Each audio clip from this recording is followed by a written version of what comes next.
Hey everyone, welcome back. Today we're going to take a look at a Gloom Protea build. Now this one was done by request. Again, I have also been wanting to do a Protea build for the longest time since she seems super viable for this, so let's hop right in. Her one grenade fan is a dual effect ability. If you tap it, it throws 3 slash grenades out in front of her in a fan formation. If you hold it down instead, she will drop 3 shield satellites that you can walk over and pick up, regenerating shields constantly over time and improve shield gating.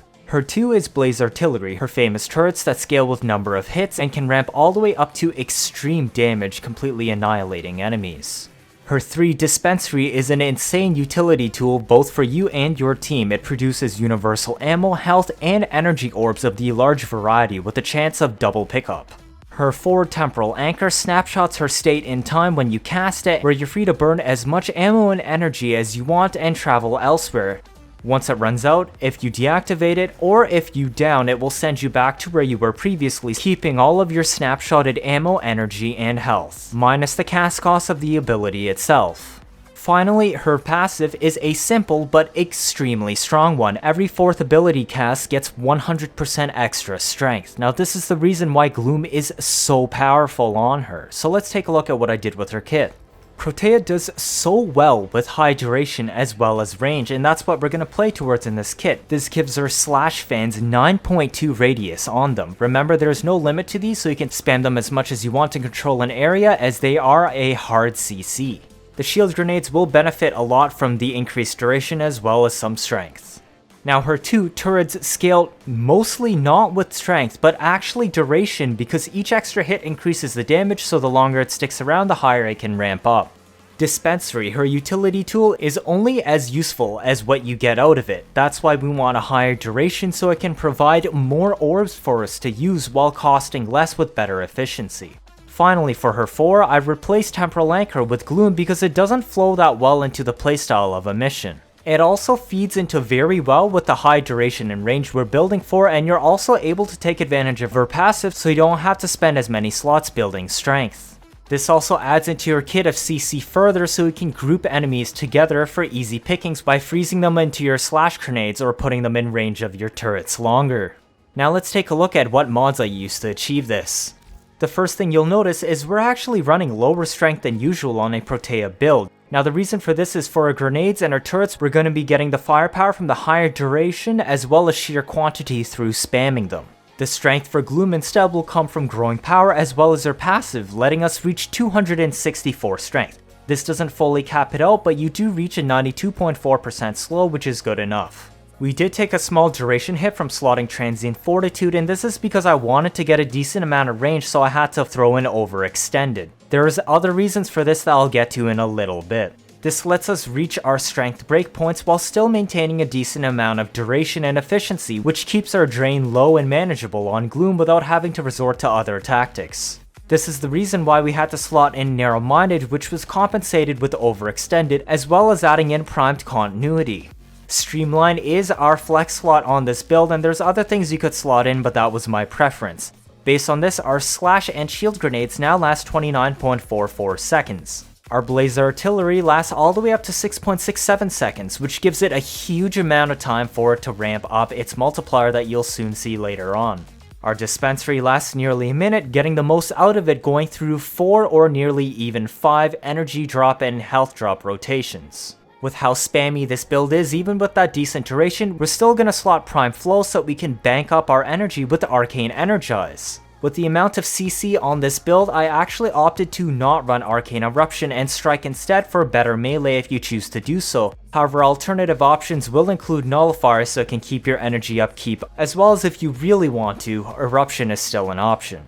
Now the amount of range I achieved on this build was through stretch and overextended so that our turrets can seek out further, as well as our grenade fans covering a wider area. There is a reason why I chose not to run Augur Reach or any of the Augur mods on this build, and that has to do with how these shield fans work.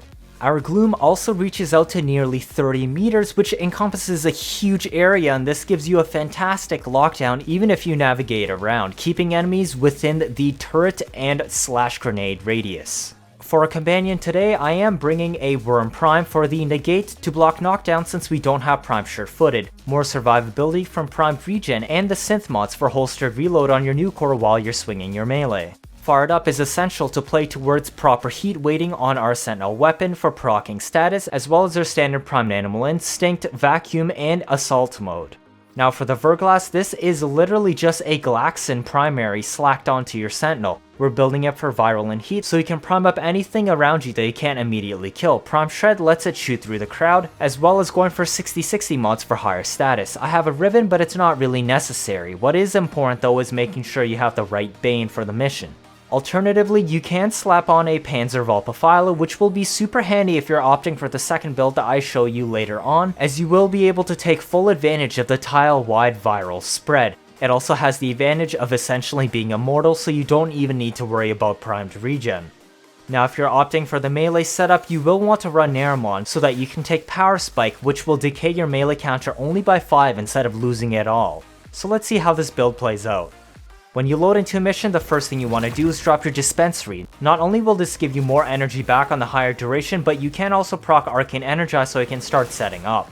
This is where we'll start taking advantage of her passive, so you want to cast down to give yourself that shield gating from her grenades, and then her turret to get a little bit of CC once enemies first come in. Now you're going to proc Growing Power with New Core and cast your Gloom with that plus 100% strength to nearly cap it out. So long as you can keep this up, you now have a 92.4% slow. You can actually spam your grenades with a decent efficiency on this build to hard CC an entrance on a tile to not only watch your back but actually kill enemies. You can even stack it up with your turrets if you feel like it. The amount of turrets you can spam is actually enough to kill enemies on general Steel Path missions. It won't really kill anything on Endurance, but you can still hard CC things down. Now what's important is these grenades do scale off of viral, so you can throw them down and come back to it and then spread some viral with your Nucorn and watch the HP bars flash before your eyes. Now as I spoke about the shield fans earlier, if you have one active on you and your shield breaks, you actually gain 2 seconds of shield gate. This is enough time to recast it again and pick up another orb. This is better than normal shield gating, which only gets 1.3 seconds or 0.3 if it's not a full bar. This is the reason why we're not running the Augur sets, as it will overwrite the shield gate of your shield grenades, giving you a lower amount. Now instead of casting abilities to get your gate back, you're instead going to cast your shield grenades and step over them to get an even stronger shield gate. If you're choosing to run Protea for endurance, you should develop this into a reflex. This also lets us free up the build, not having to run rolling guard. Now you may be thinking, with the spammability of these abilities, what if you want to go no melee and all turret spam instead? Well, I do got a build for you that as well, so let's take a look. Now the first thing you'll see is 45 efficiency. Can we really make this build work? Well, yes, because actually turrets last as long as the duration permits them, so we do have sky high duration now, and a little bit more strength so you can pound out your enemies and get more loot. But that's not all. Despite that low efficiency, her turrets are not too expensive, and we are slotting Equilibrium now, which will let you get energy back on any kind of orb. We also have Dispensary that will last even longer now and can trigger Arcane Energize as we spoke before. With everything lasting so long, you won't really have that many issues with your energy consumption. Even Gloom isn't too much of a hassle with that low efficiency due to running 282 duration. Additionally, running Equilibrium lets us take full advantage of the Synth Fiber mod on our companion, which will let us pick up health orbs indefinitely to add into their armor. Because we are going turret mode instead of depending on their melee, we can opt for Zeneric instead. This gives us a huge amount of utility by not only giving us improved energy restore from Energy Pulse when we pick up orbs, but also you can regenerate with Energizing Dash if there are no enemies within your Gloom radius. This is also the same reason why we're only running 139% range instead. Finally, Void Singularity will let you drag enemies in, and it has a 20-meter radius, letting you pile everything together for your grenades, and honestly even better for your turrets, as they do have punch through, so multiple hits will give it multiple stacks per shot. And I got the 4th 100% strength bonus on those turrets. Look at how fast they shred everything. It's a joke. There's even leftover duration on the turret itself, and remember, you can place multiple of these. So even if I don't prime the enemies up or have the plus 100% strength, you can still kill all of these heavy gunners here. And with that kind of duration, the turrets ramp all the way up to 44, 45, even 46 multiplier before they expire. So all of the remaining footage is just showcasing the first build on Steel Path. You can see I cast my Dispensary, and now I'm casting my Shield Gate grenades. Now I place my turret so I can get up to my 4th cast, prime an enemy for Growing Power, and cast my Gloom. It will slowly expand all the way out to 30 meters, and so long as you can keep this up for the duration of the mission, you never have to worry about it again. Now I can start closing off an area with my slash grenades, and earlier on this can actually kill the enemies, but we will be using it as a hard CC to bunch them up while we head off somewhere else. I can just use my new core melee combo as normal. These enemies are a piece of cake. As I head back to these grenades, you'll see people are dying, but there are enemies trapped inside of them. Now I can head back over to this and actually cast my turrets. And look at that, everything's already dead with so much time spare and built all the way up to 43 multiplier. Now I can actually use a combination of them where you throw both your slash grenades as well as your turrets. The enemies can't get away because they're hard CC'd from the slash. I would recommend placing your dispensary close to where you choose to spam your abilities and your grenades, since an orb will most likely already come out by the time you're done, giving you a decent chance to proc Arcane Energize immediately. As I'm handling enemies elsewhere, look at all those damage numbers. We know we're proccing crazy amounts of slash over there, as well as bunching them all up in one place. Now as a reminder, your slash grenades can kill them, but it doesn't do too much damage against armored opponents. With a little bit of new core to strip armor and stack viral, it does a much better job. Remember to always keep your shield grenades up for that sweet shield gating whenever possible before they expire.